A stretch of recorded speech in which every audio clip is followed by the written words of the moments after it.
ஆன்மீக அன்பர்கள் அனைவருக்கும் தெய்வீக எண்ணங்கள் யூடியூப் சேனலின் சார்பாக அன்பான வணக்கங்கள். இன்னைக்கு நம்ம தெய்வீக எண்ணங்கள்ல பார்க்கக்கூடிய மிகவும் ஒரு முக்கியமான பதிவு. இன்று ஆனி மாதத்தின் சனி மகா பிரதோஷம். இந்த மகா சனி பிரதோஷத்துல சிவனுக்கு இந்த பொருளை கொண்டு அபிஷேகம் நீங்க செய்தீங்கன்னா கடன் பிரச்சனைகள் தீரும். முக்கியமாக சனி பிரதோஷ வழிபாடு எப்படி செய்வது, இதை பற்றி இந்த பதிவுல தெளிவாக விரிவாக பார்க்க போறோம். பதிவை தொடர்ந்து கடைசி வரைக்கும் பார்த்து பயன்பெறுங்கள். தெய்வீக எண்ணங்கள் சேனலை இப்போதான் நீங்கள் முதல் முறையாக பார்க்குறீங்கன்னா கீழே இருக்கிற சப்ஸ்கிரைப் பட்டனை கிளிக் பண்ணிக்கோங்க. பக்கத்தில் இருக்கிற பெல் பட்டனையும் கிளிக் பண்ணிக்கோங்க. தினம்தோறும் ஒரு ஆன்மீக தகவல் கொடுக்குறேன், அது உடனே நோட்டிஃபிகேஷனாக வரும், நீங்களும் பார்க்கலாம். பொதுவாகவே சனி பிரதோஷம் அப்படின்னாலே அதற்கு மகத்துவம் அதிகமாக இருக்கும். அதுலேயும் முக்கியமாக சனிக்கிழமையில வர்றதுனால இந்த பிரதோஷத்தை நம்ம சனி பிரதோஷம் அப்படின்னு சொல்லுவோம். கோவிலுக்கு போயிட்டு சிவபெருமானை வழிபாடு செய்தால் நமக்கு எண்ணற்ற பலன்கள் கிடைக்கும். வீட்டிலிருந்து கூட நீங்கள் பிரதோஷ வழிபாடு பண்ணலாம். பொதுவாகவே மாலை நேரம் 4:30 மணியிலிருந்து 6 மணி வரைக்கும் இருக்கக்கூடிய இந்த நேரத்தை பிரதோஷ காலம் அப்படின்னு சொல்லுவோம். சிவபெருமானுடைய வழிபாட்டை நம்ம இந்த நேரத்தில் செய்யும் பொழுது நமக்கு கேட்டது கேட்டபடி கிடைக்கும். முக்கியமாக எந்த ஒரு துன்பங்கள் இன்னல்கள் இருந்தாலும் அது விலகி போகும். பிரதோஷ காலத்தில் சிவபெருமானை நினைத்து வழிபாடு செய்தீங்கன்னா உடல் ரீதியாகவும் சரி மன ரீதியாகவும் சரி நேர்மறை ஆற்றல்கள் அதிகமாகும் அப்படின்றது தான் நம்பிக்கை.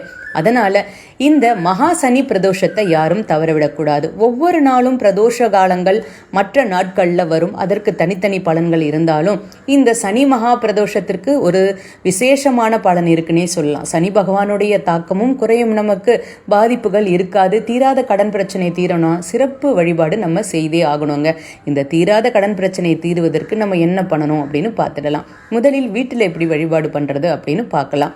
நம்முடைய வீட்டில் பூஜை அறையில் சிவலிங்கம் வைத்து நீங்கள் வழிபாடு பண்ணீங்கன்னா மாதந்தோறும் வரக்கூடிய 2 பிரதோஷ தினத்தில் லிங்கத்திற்கு கட்டாயமாக பிரதோஷ நேரத்தில், அதாவது மாலை 4:30 மணியிலிருந்து 6 மணி வரைக்கும் இருக்கின்ற இந்த நேரத்தில் பாலாபிஷேகம் செய்தால் நல்லது. சில பேர் வீடுகளில் சால கிராமம் வைத்து வழிபாடு பண்ணுவீங்க, கட்டாயம் அதற்கு பாலாபிஷேகம் செய்து வழிபாடு பண்ணுங்க. மாலை நேரத்தில் பிரதோஷ நேரத்தில் உங்கள் வீட்டில் இருக்கக்கூடிய சிவலிங்கமாக இருந்தால், சாலகிராகமாக இருந்தால் வழிபாடு பண்ணுங்க. முக்கியமாக பார்த்தீங்கன்னா பிரதோஷ காலத்தில் நம்ம வழிபாடு செய்தால் நல்லதுன்னு சொல்லேன். வீட்டில் சிவலிங்கம்லாம் இல்லைம்மா, சிவனுடைய படமும் இல்லைம்மா, நாங்கள் எப்படிமா வழிபாடு பண்ணுறதுன்னா சிவபெருமானுடைய நாமத்தை சொல்லி 2 நல்லெண்ணெய் தீபம் ஏற்றி வைத்து விட்டு வழிபாடு பண்ணுங்க. நீண்ட நாட்களாக இருக்கக்கூடிய கடன் பிரச்சனை தீரும். சிவபெருமானுக்கு அபிஷேகம் செய்து வழிபாடு பண்ணுவோம்ல, அப்படி அபிஷேகம் செய்யும் பொழுது கோவிலில் நீங்கள் சென்று வழிபாடு செய்யும் பொழுது அபிஷேக பொருளான சிவபெருமான் ஒரு அபிஷேக பிரியர் அப்படின்றது எல்லோருக்கும் தெரியும். பால் அபிஷேகம், பன்னீர், சந்தனம், இளநீர், விபூதி, அதே மாதிரி கரும்புச்சாறு, இந்த மாதிரி எண்ணற்ற பொருட்களை நீங்கள் வாங்கி தரலாம். முக்கியமாக எலுமிச்சை பழசாரை கொண்டு அபிஷேகம் செய்தால் நமக்கு அதீதமான பலன்கள் கிடைக்கும். சந்தனம், குங்குமம் வைத்து சிவபெருமானை அலங்கரித்து வழிபாடு செய்யும் பொழுது, தீபம் ஏற்றி வழிபாடு செய்யும் பொழுது நமக்கு நல்லது நடக்க ஆரம்பிக்கும். நெய்யினால் நீங்கள் சக்கரை பொங்கலை நெய்வேத்தியமாக வைத்து வழிபாடு பண்ணலாம். சுத்தமான தண்ணீர் வைத்து வழிபாடு பண்ணுங்க. வில்வேலை வைத்து வழிபாடு பண்ணுங்க. ஓம் சிவாய நம இந்த மந்திரத்தை 108 முறை உச்சரித்து அதற்கு வழிபாடு பண்ணுங்க.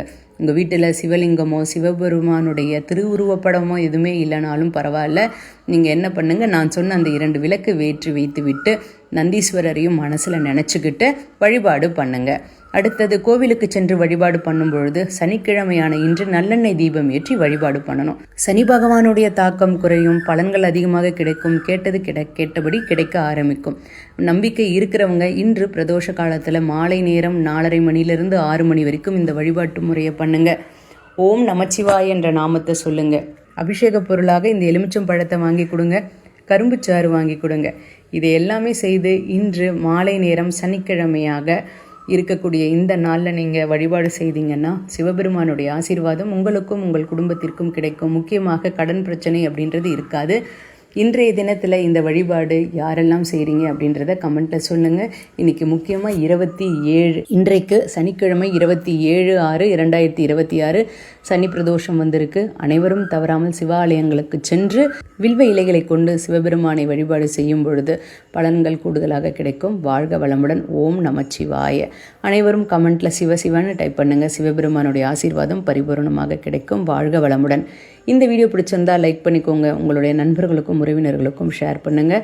அவர்களும் இதன் மூலமாக பயன்பெறட்டும். தெய்வீக எண்ணங்களில் இதே மாதிரி நிறைய ஆன்மீக தகவல்கள்லாம் இருக்குது, தவறாமல் பாருங்கள். இன்னும் நீங்கள் தெய்வீக எண்ணங்கள் சேனலை சப்ஸ்கிரைப் பண்ணாமல் இருக்கீங்கன்னா கீழே சப்ஸ்கிரைப் பட்டன் இருக்குது, சப்ஸ்கிரைப் பண்ணிக்கோங்க. பக்கத்திலேயே பெல் பட்டன் இருக்குது, தினமும் நான் கொடுக்கக்கூடிய ஆன்மீக தகவல் உடனே நோட்டிஃபிகேஷன் வரும், நீங்களும் பார்க்கலாம். மீண்டும் நாளை ஒரு நல்ல ஆன்மீக தகவலோடு நான் உங்களை சந்திக்கின்றேன். நன்றி, வணக்கம்.